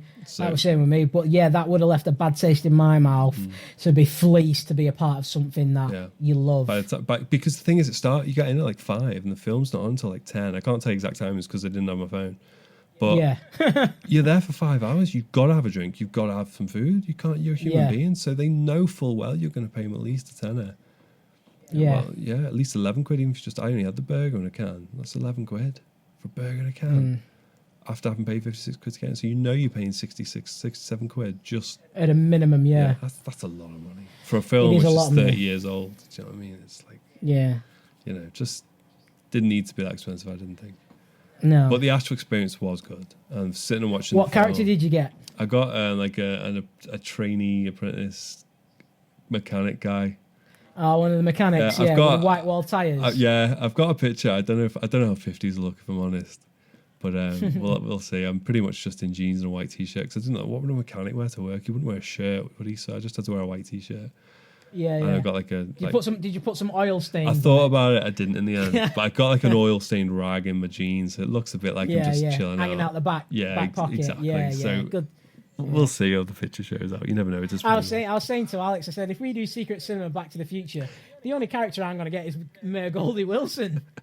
I said it'd be a travesty. He was there, and he was just brushing the street. He came over to us with his mop, and he's like, "Hey guys, how you doing? Enjoying your burger?" And all this. It was cool just to interact with him. Yeah, and he was one of the better ones actually. He was kind of because it's such an easy character to look right because he's just a tall black guy with a brush just doing his business with his hat on. Yeah, his hat. It's quite easy to make him look like to evoke the same image. So it was quite cool seeing him. And what was cool is you were moving around and you just randomly see like a couple of the actors just act a little bit of it out, like a little vignette from the film. Oh, brilliant! And you had to spot it. No, there's no like with flashlight. Everyone look at this now. It was just like if you spotted it, you spotted it. If you didn't, you didn't. Yeah. And I just spotted Lorraine. I spotted Lorraine. Yeah, the wrong film. I spotted Lorraine just walking on the street with Biff grabbing her arm and she's shaking him off and then she just went around the corner. When she's picking up a dress. Yeah. Brilliant. You're going to be my wife, Lorraine. Yeah. It was just... and she gives it legs with her school friend. Yeah, it was just little bits like that were just really good. I think that's Back to the Future 2, but... Who was the Marty McFly guy? Was he any good? There was no... I didn't see... Maybe I missed something. I didn't see any voice acting, but it was better for it. It was like there were ghosts, do you know what I mean? Just moving amongst us, doing bits of the film. So it was cool. Yeah. And they synced it up because when the film starts, I won't spoil too much of it for anyone who's listening who might want to see it, I don't know, but they acted certain parts of the film out where it was practical and like it was perfectly in sync. And that was quite cool. Like when I don't know, maybe I shouldn't say, but let's face it, who's going to hear it? And when the DeLorean comes out the back of the van and all the smoke's there at the beginning and it shows that came out of the set and all the smoke in exactly the same time and the DeLorean just rolls out and the whole crowd's like, "Whoa." So is there like a projector showing the film and then you're like onto the courthouse, front of the courthouse. Right. There's no pillars on the courthouse and they just showed the film onto that and we all sat on the lawn and watched it in the rain. The clock tower, brilliant. And they had the actual chase where the Libyans come in. The Libyans came out. You could hear them coming. You turn over your shoulder, and there's a proper blue caravan like doing 40 mile an hour around the corner. And then they chased each other around the square. It's pretty cool. Apart from like the actual sundries on the day, that sounds like an amazing day out. Yeah, exactly. If it had been if I paid 50 quid all in for that, I'd have been well happy and I'd have been telling everyone, go and do it. Really good. Yeah. But it just felt like they didn't need to take the mick. Like £2 for a can would have been expensive, but £3 is like you just got me over a barrel and you're taking the mick. It just didn't have a good taste. No prizes for guessing what they're doing while they've got you over the barrel. And I'm paying for the privilege. Yeah, exactly. So it's quite but it was well done, and I like the fact that someone made that happen. I just wish they hadn't kind of left that bad taste. But I'm not the only one criticising it, so hopefully they'll take it on. No, with a bit of an adjustment to the business model, it might work. But until just a bit less greedy. But because that's the thing, just off the strength of it itself, it's going to sell tickets, and you don't need to offset the cost anywhere, like in food and drink, when just the ticket price and all. You pretty much, if you could do it throughout summer, if they did it early enough from like March onwards, you could sell out every weekend easily. I think it's done. I think it has like quite a few tickets sold. I did read somewhere where it was. It was a serious number of tickets. I don't know what it costs. I don't know. We don't know the business. With a little bit more exposure, that could get massive. Yeah. Because like literally, I've only heard about it through friend of a friend. Yeah. And then my wife only found out about it through, like, because we follow the same types of movie Twitterers and stuff like that. We follow the same people on Twitter, and that's how she found out about it. She found out about it through the pretty similar. People aren't allowed to know you married, mate. They're not allowed to know I'm married. No, she's like Cynthia Lennon. You've got to maintain your single status for the fans. Right, okay, we're gonna have to edit this out then. Oh man, don't want the girls realising they don't have a chance with the Trev. They never did. But yeah, it was pretty good. If maybe Ball's always in my court, son. So yeah, it was a good thing to do. I think they've got to accept that a lot of people are coming a long way. Not everyone's from London, and even if you are from London, it costs to get about. By the time you got there, paid £56 to get in, paid a tenner for your burger and chips, paid £4 for a beer. You just kind of like, paid £6 for a cocktail. Yeah, so it starts knocking on to nearly a £90, £100 night exactly. out. And then you're starting, oh man, I haven't brought quite enough cash, and you have to pay £2.75 to draw some out. You're like, come on, just a bit of respect for your customers. But they did execute it well. It was good, and it was definitely enjoyable. And I'll probably remember it longer than I'll remember how much money I spent on it. Yeah. But, from what you said, like I was listening to like your experience with a smile on my face. So there you go. You just retelling like the little bits like they did, the little cool things that brought a smile to my face. So actually being there, that's got to be a lot of fun. Well, at the end, I mean, I don't think it's spoiling anything because you'd expect it, but at the end, they full on acted out the final scene. He even falls out of the clock face and everything and zip lines down. It was brilliant. Oh man! And the time the DeLorean hitting the thing with the hook on, just seeing a real life DeLorean done out with a hook on the back, you're like, yes. But here's the real kicker. Here's the ultimate thing that did annoy me on the way out. I was actually like a rambling moron, annoyed. There was not that you get easily stressed out or annoyed. I just can't stand stupidity. You know, like absolute total stupidity drives me completely nuts, and this was stupid. And there better be a damn good reason I don't know about. But you could have your picture taken for like a tenner in front of the hill, like the Hill Valley sign in front of the Cow House, and you think, yeah, I'm not that fussed about that. But what I would have paid good money for was a picture with the DeLorean. Yeah. And you couldn't. Yeah, like without a shadow of a doubt. Couldn't. Like that's the cash cow. Yeah, and it wasn't there. It was no opportunity for a picture taken with the DeLorean. Whose idea is that? Exactly. I get that they might not want to leave it out during the afternoon when everyone's mulling about because it's kind of you're pretending it's Hill Valley and that no one knows about Back to the Future. It's kind of part of the story.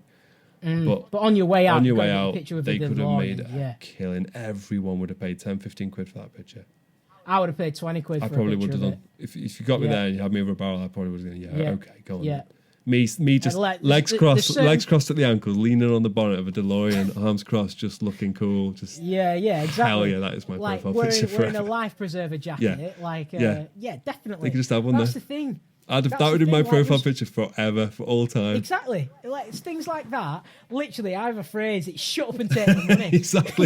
exactly. And they didn't want it. They didn't want my money, Trev.